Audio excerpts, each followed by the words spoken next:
Cristo, glorificar e engrandecer o nome dEle, porque só Ele é digno de receber toda a honra, toda a glória e todo o louvor nesta manhã. Vamos abrir em Lucas, capítulo de número 7, versículo 11 até o 17. É uma passagem bem conhecida.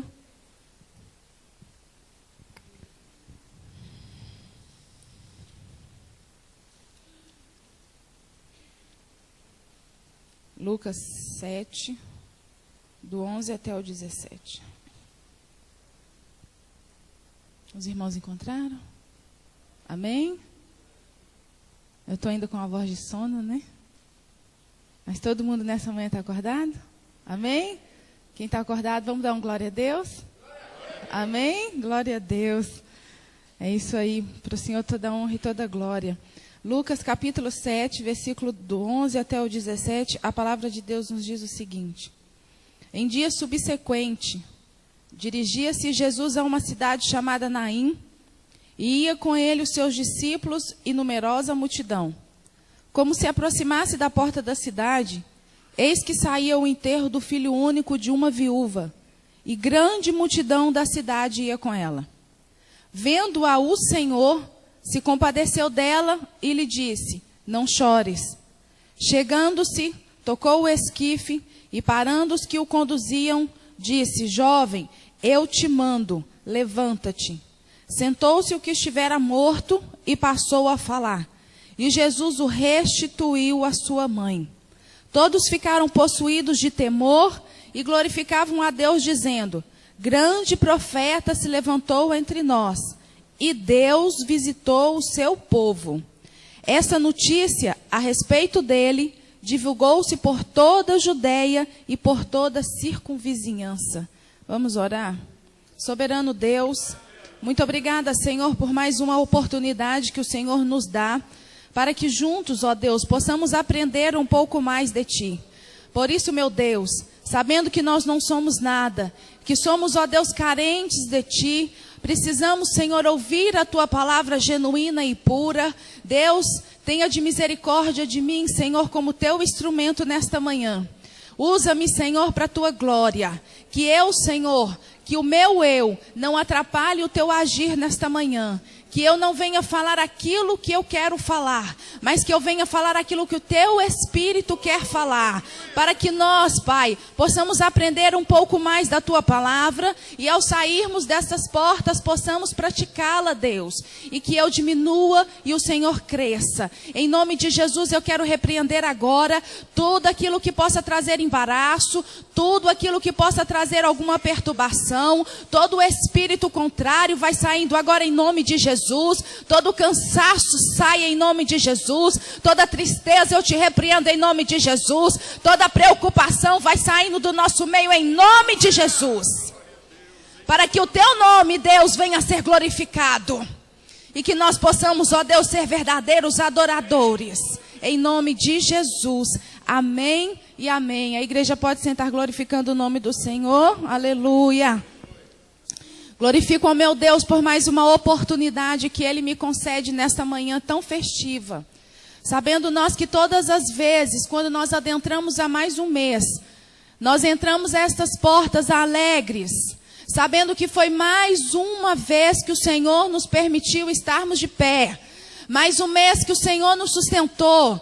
Mais um mês que a mão dEle poderosa esteve sobre nossas vidas. Mais um mês que Ele nos livrou da mão do inimigo. Mais um mês que Ele nos dá o privilégio de sermos participantes do corpo de Cristo. Porque naquele grande dia nós iremos nos assentar na mesa, junto com o Cordeiro Imaculado, aquele que morreu na cruz por nós. E nós vamos receber das mãos dEle o corpo e o sangue. E nós vamos olhar nos olhos dEle. E nós vamos ficar por toda a eternidade com Ele na glória. Então eu glorifico ao Senhor por mais essa oportunidade. Quando eu recebi o convite para estar trazendo essa palavra, o Espírito Santo de Deus testificou comigo a respeito dessa viúva. Sabendo nós que não é uma passagem, irmão, o que tem de diferente nessa mensagem? Tudo, porque a palavra de Deus se renova. A palavra de Deus, ela se torna viva e nós podemos ouvir a mesma passagem por diversas vezes, mas por diversas vezes ela irá nos ser apresentada de maneira ímpar. E quando eu comecei a meditar sobre Lucas, nós vamos dar uma passeadinha começando no capítulo de número 7. Eu prometo que eu não vou me estender. Eu sempre tenho para comigo ficar apenas aonde o Senhor nos coloca, aonde o Espírito Santo me dá. Porque se eu passar, já vai estar sendo meu eu nesta manhã falando. Então, quando nós começamos a meditar sobre o Evangelho de Lucas, nós começamos a entender que dentro dos quatro evangelhos, os evangelistas que nós temos, Mateus, Marcos, Lucas e João, nós vamos entender que o evangelista Lucas, o nosso irmão Lucas, o amado Lucas, conhecido como o médico amado, e nós vamos ver que ele, outrora já escreveu o quê? O livro de Atos, relatando os atos dos apóstolos. Lucas foi aquele que caminhou junto com Paulo. Agora Lucas vai estar nos trazendo um olhar mais apurado. Ou seja, Lucas por denominação, ou vamos dizer melhor, por profissão médica. Nós sabemos que o médico como um profissional, quando nós vamos a um médico, nós sempre buscamos trazer o quê? Um médico de verdade. Um médico aquele na qual nós vamos sentar e ele vai ter prazer em te ouvir, ele vai ter prazer em saber quais são as suas lamentações, ou melhor dizendo, quais são as suas patologias, quais são os sintomas que você tem. Ele vai olhar e vai minuciosamente começar a entender para que ele não venha nos diagnosticar apenas como uma virose. Porque na grande maioria que nós vamos aos médicos, o médico que não é médico, como nós sabemos por excelência e por amor à profissão, sempre ele vai te dar um diagnóstico que é uma virose. Mas nessa manhã o Espírito Santo te diz que o médico dos médicos está aqui. E ele não tem diagnóstico de virose para você e nem para mim. Ele está aqui para ouvir a sua petição. Ele quer saber aquilo que vai na sua alma. E tem prazer de te dar o diagnóstico certo. E quando nós vamos ver agora o médico Lucas, conhecido tanto por esses detalhes tão ricos que os médicos têm, ele vai estar nos esmiuçando aquilo que nós temos prazer em entender. Ele vai estar trazendo alguns pormenores. Ele vai estar nos apresentando. Mas, irmã, qual é a diferença dele para com Mateus, Marcos, Lucas? Porque ele vai trazer algumas particularidades um pouquinho a mais. Mas quando nós começamos a entender qual foi o alvo do público que Lucas vai estar dirigindo esse evangelho, ele vai estar escrevendo para os gregos. Os gregos tinham por consciência, tinham por condição, ou até mesmo por cultura, vamos dizer assim, de entender que a educação é que trazia salvação ao homem. Ou seja, por meio da educação, por meio da filosofia, que nós sabemos que os gregos, a maior parte de toda a educação deles era a filosofia. Eles traziam questões filosóficas da existência do homem, da humanidade, e que apenas a educação viria para salvar o homem. E Lucas, quando escreve este texto, quando escreve este evangelho, ele vai estar se pautando direcionado ao público grego. Marcos, quando escreve a sua passagem, ele vai escrever ao povo romano, ou seja, ele vai apresentar um Jesus de ação. Marcos vai estar mostrando ao povo romano, que é sempre conhecido pelas batalhas, pelas guerras, que o Jesus é um Deus que faz. Jesus é um Deus que traz a vida, Jesus é um Deus que cura, Jesus é um Deus que liberta, mas tudo muito rápido, muito rápido, muito rápido. Lucas não, ele vai estar trazendo ao povo grego aquele Jesus homem, mas um homem na condição divina, mostrando aos gregos que apenas Jesus é o único responsável pela salvação do homem, que a educação não salva o homem, que a política não salva o homem, que os costumes não salvam o homem, que a religiosidade não salva o homem, mas Jesus Cristo, o Jesus de Nazaré, o autor e consumador da minha vida e da sua vida, Ele salva o homem, Ele dá a vida eterna e Ele leva para morar com Ele na glória. É esse o Jesus que Lucas está mostrando ao povo. É esse o Jesus que Deus começa a nos apresentar mais um pouquinho nesta manhã. É esse o Jesus que tem prazer em sentar ao meu lado e ao seu e falar assim: ei, como foi a sua semana? Nós sabemos que a nossa semana é tão corrida, eu costumo sempre falar isso. E muitas das vezes nós chegamos na sexta-feira já falando assim: glória a Deus, o final de semana começa. Glória a Deus, agora eu vou descansar. Quando nós damos por nós já estamos no domingo. E quando nós nos assustamos, mais uma segunda se inicia. E nosso corpo nem deu prazo de descansar. Os dias são maus, o tempo está remido. E a palavra de Deus me diz que aquele que vem virá e não tardará. Então, se nós ficarmos perdendo tempo no meio da caminhada, olhando para A ou para B, olhando para o que fizeram comigo ou que deixaram de fazer, eu tiro o foco da cruz. Enquanto eu começo a olhar para as adversidades dessa vida, eu tiro o foco da ação salvadora de Cristo. Enquanto eu começo a me embrenhar, ou quando eu começo a me preocupar com as coisas que esse mundo tem nos apresentado, eu deixo de olhar para o Jesus Salvador. Eu começo aquela velha condição que nós sabemos, eu começo a olhar para o meu umbigo. Eu começo a olhar para mim como pessoa tão assim triste, tão sofrida. Mas eu deixo de olhar para o sofrimento da cruz do Calvário. Eu deixo de olhar para que o preço foi pago. E eu deixo de viver a vida abundante que o Senhor quer que nós tenhamos. Porque Ele fala que Ele veio para nos dar vida e vida em abundância. Não é uma vida que nós vamos nos rastejar. Mas é uma vida pautada no Senhor. Agora, quando nós entramos em Lucas, após eu ter dito todas essas coisas particulares, essas informações técnicas, nós vamos começar a ver que no capítulo de número 7, nós vamos ver um Jesus que vai curar o servo de um centurião. Jesus, ele vai o quê? Dar apenas uma ordem, porque aquele centurião vai reconhecer que Jesus é o Senhor. Ele vai reconhecer lá o que Paulo vai nos dizer em Filipenses, se eu não estiver enganado, aonde ele vai dizer que naquele dia todo joelho se dobrará e toda língua confessará que Jesus é o Senhor. Agora esse centurião, ele tem esse entendimento. E ele vai falar: Senhor, basta uma palavra tua, porque se eu digo, faz e acontece. Então, Senhor, basta uma palavra tua. E aquele servo vai ser curado. E aquele servo foi curado. Agora, Lucas vai nos dizer que esse acontecimento se deu na cidade de Cafarnaum. A cidade de Cafarnaum, vamos ver agora no versículo de número 11, que vai nos começar dizendo que em dia subsequente, ou seja, Jesus acaba de sair de Cafarnaum. Vamos entender comigo, vamos caminhar um pouquinho. Quando Jesus acaba de sair de Cafarnaum, ele agora está se dirigindo a uma cidade chamada Naim. E de acordo com os estudos, de acordo com a geografia, a cidade de Naum, ela vai corresponder o quê? A 1 dia de distância.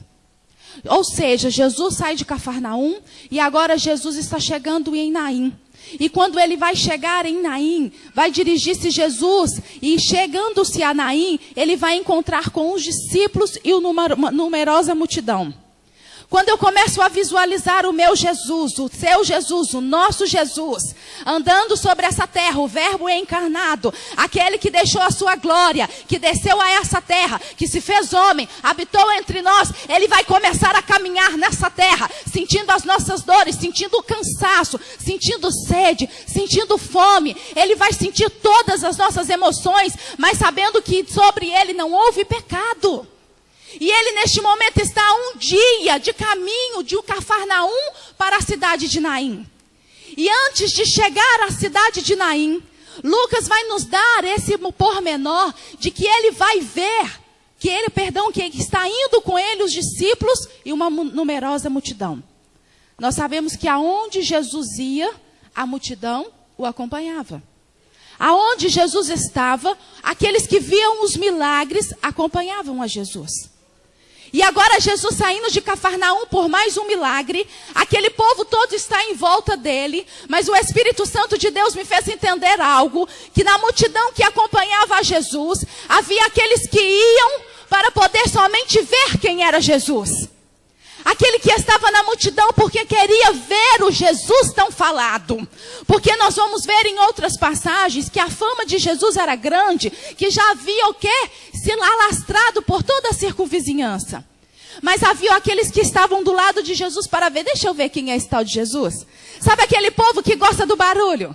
Sabe aquele povo que gosta de andar no oba-oba? Sabe aquele povo que fala assim, se tem fila, deixa eu entrar porque alguma coisa deve estar dando naquela fila. Aquelas pessoas descompromissadas.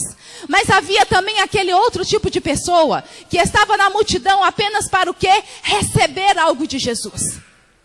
Aquele povo que estava cercando a Jesus porque queria o quê? Uma cura. Porque queria do Senhor a porta de emprego, porque queria do Senhor um casamento restaurado, porque queria do Senhor o quê?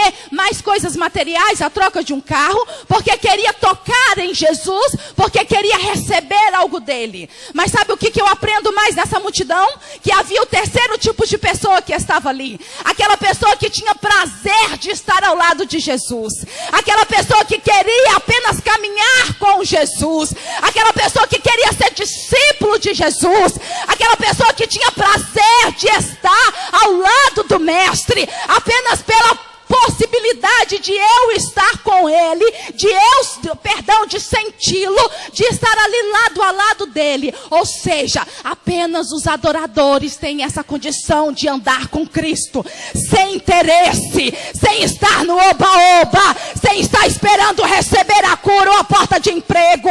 Apenas os adoradores em espírito e em verdade têm a condição de estar na multidão para poder estar ao lado do mestre, sem receber nada em troca. E eu quero te perguntar nesta manhã, em qual das três categorias você está classificada? O Espírito Santo de Deus me manda te perguntar nesta manhã, em qual das três categorias no meio da multidão é você? Ah, Deus, será que eu e você somos aqueles que estão no meio porque todo mundo está? Será que eu e você somos aqueles que estamos vindo à igreja porque eu quero receber algo do Senhor? Ou será que eu e você, quando o Senhor se curva para ver o que se passa na terra, Ele vai ver um adorador?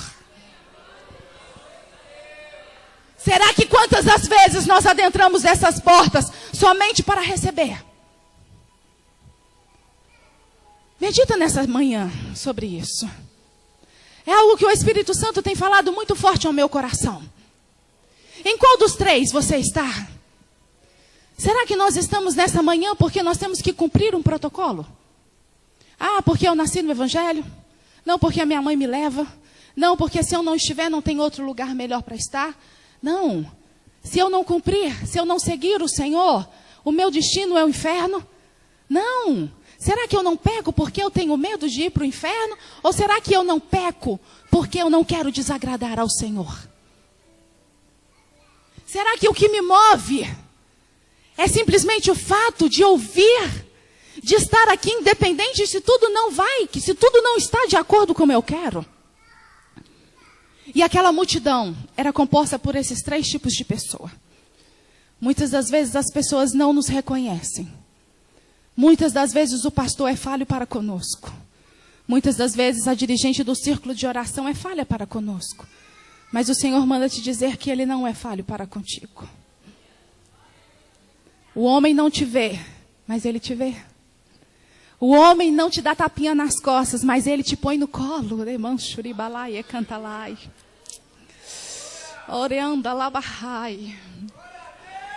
Para morar com Ele na Nova Jerusalém, só adorador.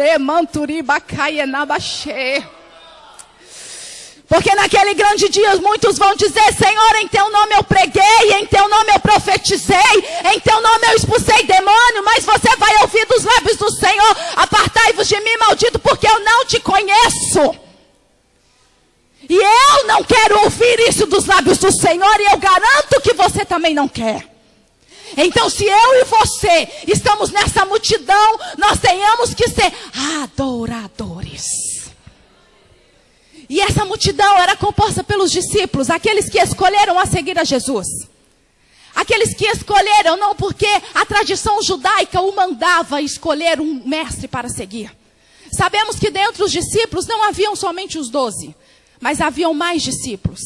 Tanto que quando Jesus se revela que eu sou o pão vivo que desceu do céu, muitos vão escandalizar e o Senhor vai dar uma ordem para eles. Se não está interessado, se não está comigo, então pegue linha. Não é assim que a mocidade fala? Então pegue caminho. Então olha, a porta da casa é serventia, não é isso? Mas Jesus dá um checkmate neles. E apenas os discípulos verdadeiros vão ficar ao lado dele. Sabendo que nós somos recheados de falhas. Mas o Senhor não está interessado nas suas falhas. O Senhor está interessado no seu procedimento para com ele. As falhas que muitas das vezes o inimigo, como ontem foi dito aqui tão lindamente pelo nosso pastor Josué, o nosso bom pastor nos conduz a pastos verdejantes. E por mais que o inimigo venha soprar as nossas falhas, os nossos erros, eu tenho que me pautar naquilo que a palavra me diz, quem eu sou. A palavra me diz que eu sou justa, que eu sou santa, que o Senhor me cobrou com alto preço naquela cruz do Calvário, que foi grande o preço dele. Eu me pauto nisso. Eu não ouço o que o maligno me diz, mas eu ouço o que o Espírito Santo diz quem eu sou. E se eu sou adoradora em espírito e em verdade, não importa o que o mundo me diz, eu importo aquilo que o Espírito diz quem eu sou. E acabou. Essa é a palavra que o Senhor está ardendo ao meu coração. Para de ficar no meio do caminho. Para de ficar sentada à beira do caminho. Abra os olhos nesta manhã, porque o Espírito Santo de Deus está aqui neste lugar. Ei! E essa multidão agora vai começar a caminhar. E Lucas vai nos dizer que como se aproximasse da porta da cidade. Ou seja, todas as cidades eram cercadas por muros. E havia uma porta de entrada. Até mesmo, se eu não me engano, o livro de Juízes vai nos dizer que se assentavam às portas para fazer julgar as causas do povo. Então essa porta de entrada à cidade era uma porta muito movimentada. Mas como se aproximasse da porta da cidade, eis que saía o enterro do filho único de uma viúva. Jesus ainda não tinha nem entrado na cidade. Jesus não tinha nem cruzado aquela porta. Mas como se aproximasse daquela porta, Jesus e aquela multidão que estava com ele, vai se encontrar com uma outra multidão. E de acordo com Lucas, essa multidão está vindo para enterrar um homem.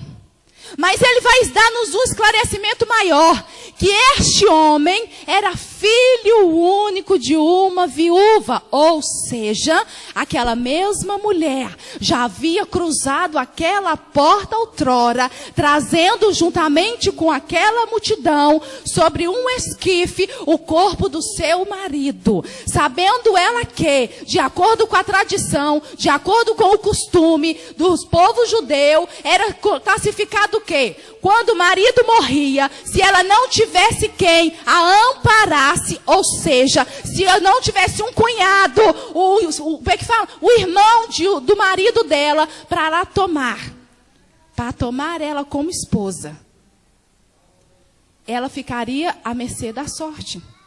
E de acordo com Lucas, nas entrelinhas, nós vamos entender que ela não teve esse parente remidor, mas ela tinha um filho. E o filho, o varão, ele vem trazer para com a família o sustento. Então essa mulher, Essa viúva, ela tinha esse filho que quando o marido dela foi enterrado, esse filho ficou responsável por trazer o sustento na casa. Mas agora Jesus, juntamente com a sua multidão, antes de chegar à porta da cidade, ele vai cruzar com essa outra multidão, porque vai vindo um enterro. E toda vez que tem um enterro que está saindo da cidade, esse enterro vai ser feito fora das portas, significava que somente as pessoas pobres é que enterravam os seus fora da cidade. O enterro dentro da cidade se reservava apenas aos nobres. Mas dentro dessa multidão, o povo vai vir chorando, lamentando, e essa mulher, juntamente com as outras mulheres, porque o cortejo fúnebre era assim, as mulheres vinham à frente, depois vamos vir agora o caixão, e as pessoas que vão estar chorando, aquelas carpideiras, aquelas pagas para chorar, aquelas pagas para lamentar, e vinha o povo todo, a multidão, seguindo aquele cortejo. Não era colocado em caixão, mas era colocado como numa padiola, e o corpo realmente é exposto. Mas agora vai vir aquela multidão que vai começar a falar assim: tadinha, perdeu o filho, perdeu o marido, tadinha, e agora? O que vai ser dela? E agora, quem vai cuidar? E agora, como nós já conhecemos a dona Mariazinha, nós vimos tudo o que ela passou, mas também no meio dessa multidão, havia aquela outra categoria que falava assim: está assim porque está em pecado, está passando por essa prova porque merece, está no meio dessa outra situação, é porque ela não tem estado de acordo com o Senhor. Ei, sabe o que eu te digo nesta manhã, que o Espírito Santo me ensinou? Para de ouvir a voz daquele que está do seu lado, porque esse que está te acusando veio diretamente do inferno para te deixar parado. Porque a multidão tinha aqueles também que choravam com ela, mas na multidão desta viúva havia aqueles que a acusavam. E quanto mais eles o acusavam, menos ela via o sobrenatural de Deus. A condição era propícia para que ela só visse o enterro. A condição era propícia para que ela só visse o cadáver. A condição era propícia para que ela só visse a condição que ela agora iria ficar. Mas ela não entendia que ali, mais para frente, ela ia encontrar com o autor e consumador da nossa fé, com aquele que traz vida. Ela não entendia que aquela circunstância que ela estava vivendo, que aquilo que ela estava perdendo, era para que ela ganhasse algo ainda maior. Então eu te falo nesta manhã, muitas vezes você tem chorado porque você perdeu algo. Eu não sei o que foi que você perdeu, mas eu te digo que é necessário que muitas das vezes venhamos a perder algo para ganhar algo ainda maior. Era necessário que aquela mulher passasse por mais um processo de luto, porque algo ainda maior iria acontecer na vida dela. E agora, quando nós vamos caminhando mais um pouquinho, nós vamos ver que acontece o seguinte: vendo-a o Senhor. Aquela mulher havia perdido algo de mais precioso que ela tinha. O que é que você tem perdido? O que é que você tem perdido que tem te feito ficar em condição ali atrás da porta? Pelos olhos da fé eu vejo gente nesta manhã encolhida, amedrontada, paralisada, porque o diabo tem te feito parar. Só que sabe o que nós vamos aprender com essa passagem? Eu já vou estar terminando. Que o Senhor vendo-a. Muitas vezes nós nos sentimos sozinhos, não é isso? Nós nos sentimos tão sozinhos e nós falamos assim: ei, Senhor, o Senhor não está me vendo? Ei, Senhor, olha o que eu estou passando. Ei, Senhor, olha aqueles que têm me acusado. Mas o Senhor te diz nesta manhã: vendo-a o Senhor. Ou seja, Deus está vendo o que você está passando. Quando o Senhor passava na cidade, Jesus olha para a figueira e vai falar assim: ei, Zaqueu, desce daí, porque a palavra vai dizer que vendo Zaqueu, não Zaqueu viu Jesus da maneira como deveria ver, mas Jesus vai falar: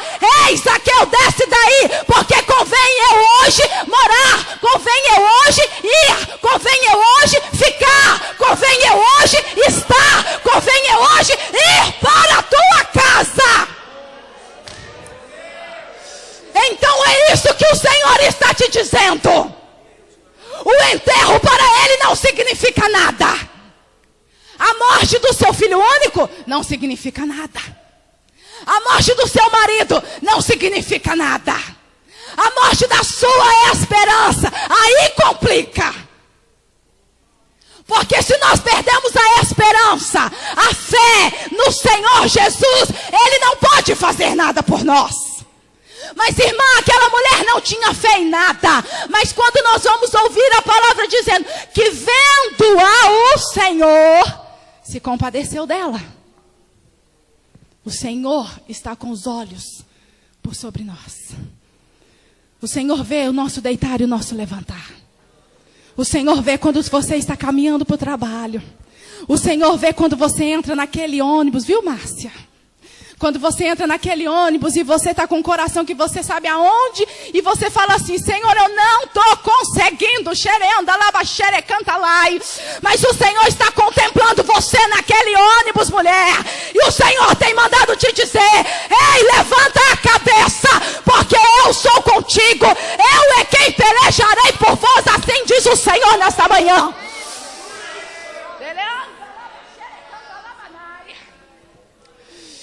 E nós achamos assim, muitas vezes, quando nós vamos dormir, nós viramos para o canto e falamos: Senhor, e agora?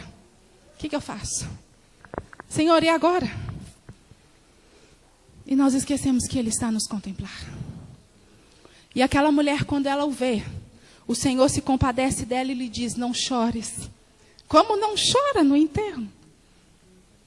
Como não vou chorar no enterro do meu filho único? Como? Quando já viu, nós mães, quando os filhos nascem, parece que nós recebemos assim um saquinho assim de presente, assim, culpa. Tudo que o filho faz, nós mães ficamos: a culpa foi minha. O que eu poderia ter feito melhor? O menino cai e a gente fala: meu Deus, a culpa foi minha, por que eu não estava do lado? O menino adoece, a culpa foi minha, porque eu deixei a janela aberta. Como foi o coração daquela mulher? Mas aqui nós vamos ver que o Senhor se compadeceu dela e o Senhor vai falar com ela: não chores. Como ela não vai chorar no enterro do filho dela? Jesus, que loucura é essa? Mas a palavra me diz que a palavra da cruz é loucura para os que perecem, mas para nós é poder de Deus. Então, se você nesta manhã crê que a palavra da cruz é poder para nós, se Ele está te mandando dizer nesta manhã: não chores mais, então não chores. Mas Senhor, o meu filho único está sendo enterrado. Mas o Senhor te diz: não chores. Como que eu vou falar isso, Senhor, para aquele que não te conhece? Dizendo: não chores. Porque quando Ele diz para ela: não chores, o verbo encarnado se revela a ela. Ele se apresenta a ela na sua plenitude. E Ele vai mostrar para ela que era necessário perder aquele filho para que o autor da nossa vida se revelasse a ela.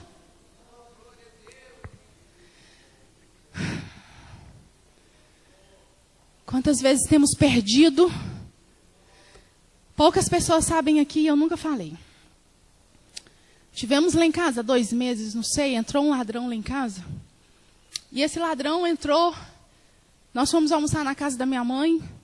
Nós chegamos, questão de 2, 3 horas, nossa casa estava arrombada.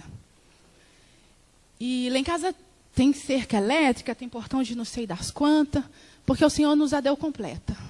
Nós viemos de Brasília para cá, e o Senhor deu a casa completa. Preparou para nós. E nós acreditávamos que aquela casa era segura. E quando nós chegamos da casa da minha mãe, o portão da garagem muito pesado, ele estava arrombado. Eles conseguiram passar por debaixo, arrombaram a porta principal. Nós temos em cima uma sala. Eles entraram, puseram uma televisão de 50 polegadas debaixo do braço, desceram, pegaram os computadores, pegaram o que tinha que pegar, pegaram tudo, reviraram uma caixinha que eu tinha, que eu achava cheio de brocha, essas coisinhas que mulher gosta, né? E eu brinquei assim, falei assim: acharam que eu tinha joia, ó, levaram. Levaram tudo que queriam e tudo que acharam que era possível. Quando nós vimos aquela situação, nós pensamos assim, Senhor, alguma falha está em nós. O que nós fizemos de errado? Senhor, isso acontece com todo mundo. Aconteceu aqui em casa. Senhor, o que nós precisamos de melhorar? Mas a nossa conclusão foi, louvado seja o nome do Senhor. Que eles agiram até onde o Senhor permitiu. Porque os nossos filhos não estavam dentro de casa, porque nós não estávamos dentro de casa, porque foi levado é material, mas agora se o nosso coração tivesse naquele material, como é que estaria a nossa caminhada com o Senhor? Como é que nós ficaríamos no meio do caminho? Nós estaríamos como aquele cego que ficou à beira do caminho. Se nós tivéssemos pautado o nosso coração no que é material, como é que nós estaríamos com Deus? O material vai, o material vem. Mas aquela mulher perdeu o único filho. Eu já escutei uma vez uma pessoa dizendo assim, que certo homem estava com um filho muito enfermo. Mas este filho veio a perecer, ele veio a morrer. E este pai chegou diante de Deus e falou, Senhor, eu estava tão confiante que o Senhor iria salvar o meu filho. Mas aonde o Senhor estava quando meu filho morreu? E ele vira para o pai e diz, no mesmo lugar aonde eu estava quando meu filho morreu. Ou seja, Deus se compadece das nossas dores. Deus sabe daquilo que vai no nosso coração. Deus está vendo o seu lamento e o seu clamor. Mas é necessário que você passe por isso, para que Ele se revele a você na plenitude dEle. Que Ele se mostre a ti como o único verdadeiro Senhor. Não com o Deus que apenas te dá, mas com o Deus que está no controle geral da sua vida. Não com Deus que apenas tem o direito e a autoridade para entrar na sua sala. Mas com Deus que tem autoridade para entrar no seu quarto. Sabe o quarto que às vezes fica aquela bagunça? É lá mesmo que Ele quer entrar porque Ele quer colocar em ordem.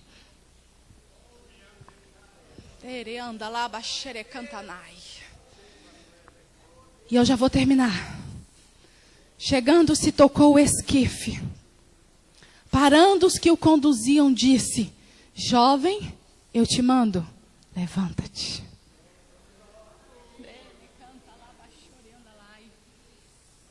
Jó teve que perder tudo que tinha.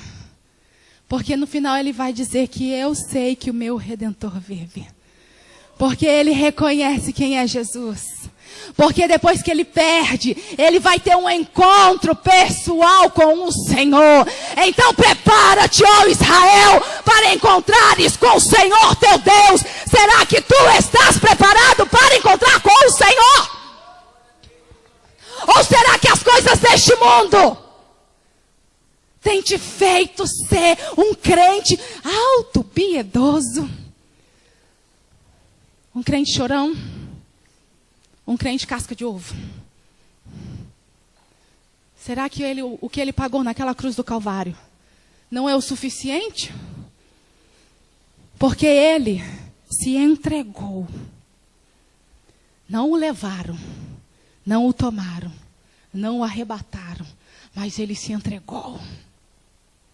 E vai falar lá em Romanos que, mas Deus prova para conosco o seu amor, em que Cristo morreu naquela cruz, sendo nós ainda pecadores.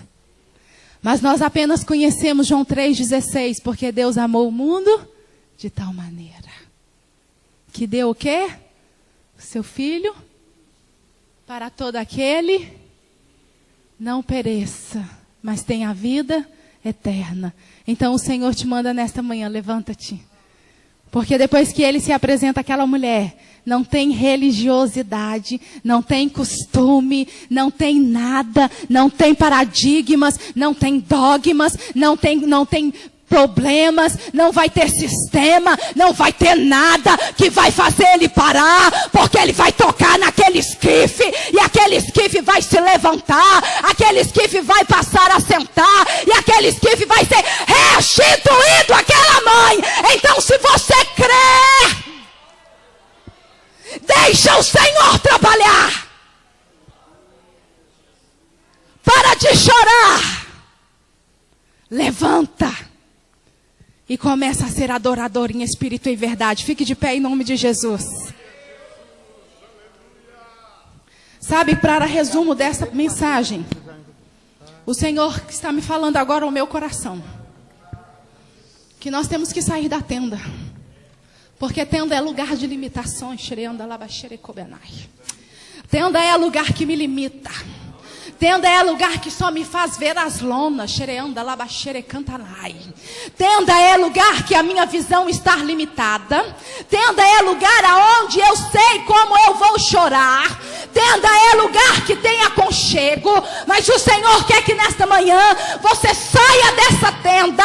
Venha para fora. Comece a olhar para as estrelas. Comece a entender que sobre você há a marca da promessa. Há a marca da promessa. Há a marca da promessa. Há a marca da promessa. Há a marca da promessa. E todas as coisas cooperam para o bem daqueles que amam a Deus. Então levante, sai dessa tenda hoje em nome de Jesus.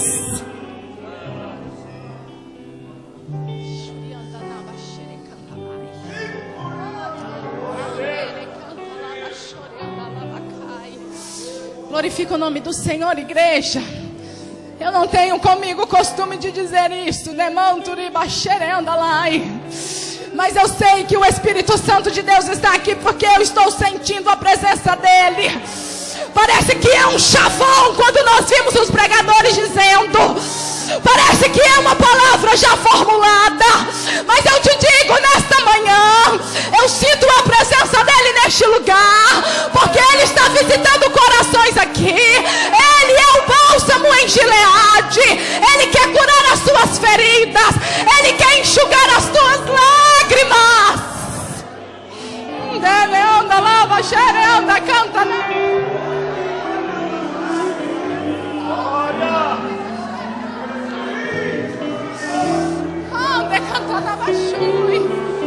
Abra a tua boca, declara o seu amor para ele.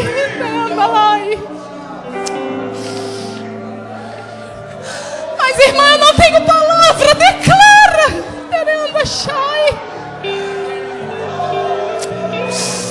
Fala para ele que você veio nesta manhã aqui para adorar ele. Olha o Espírito Santo de Deus aí te envolvendo. Eu não falo aquilo que não é do Senhor, xerenda, nabacai. Mas eu vejo um mover muito grande do Espírito. Fala para ele aonde você tem ficado na caminhada. E peça a ele nesta manhã: Senhor, me tira deste lugar de zona de conforto. Senhor, o meu coração está ferido.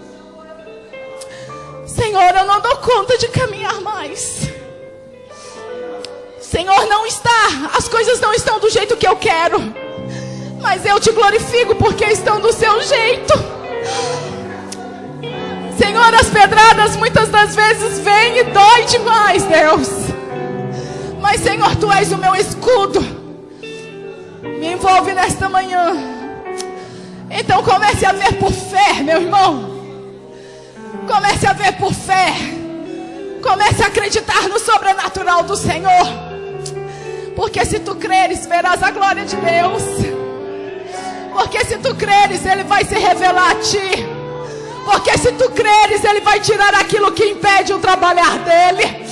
Porque Paulo fala que ele era da tribo de não sei quem, que ele era judeu autêntico, que ele foi criado aos pés de Gamaliel. Eu posso estar falando as palavras erradas aqui, mas ele vai falar que tudo que ele ganhou, ele considerava perda. Ele considerava perda.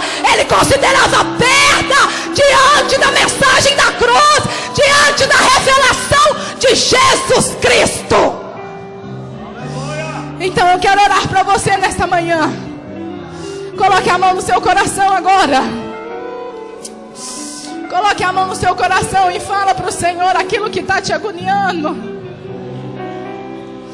Senhor, meu Deus e meu Pai, a Tua palavra me diz que eu posso falar: Abba, Pai. A tua palavra me diz que eu posso te chamar de paizinho. Por isso eu te falo nesta manhã, oh, paizinho querido. Tu conheces cada coração aqui nesta manhã, conhece o meu. Amado da minha alma, tu sabe quantos eu sou falha, quanto cada um de nós aqui tem falhas. Mas Senhor, como o Senhor renova as forças da águia, renova as forças de cada um aqui nesta manhã, a começar pelo altar, Jesus. E vai descendo, Senhor, tocando a orquestra. E vai pegando, Senhor querido, a mocidade. E vai indo, Deus, aos adolescentes, as irmãs do círculo de oração, ao coral da Manturiba Xerenda lá. Vai envolvendo, Senhor, os corações dos meus irmãos que fazem corpo de Cristo aqui nesta manhã. Vai tirando, meu Deus, a amargura. Vai limpando, Senhor, aquilo que aflige. Vai tirando, Senhor, as arestas. Vai tirando, Senhor, os espinhos.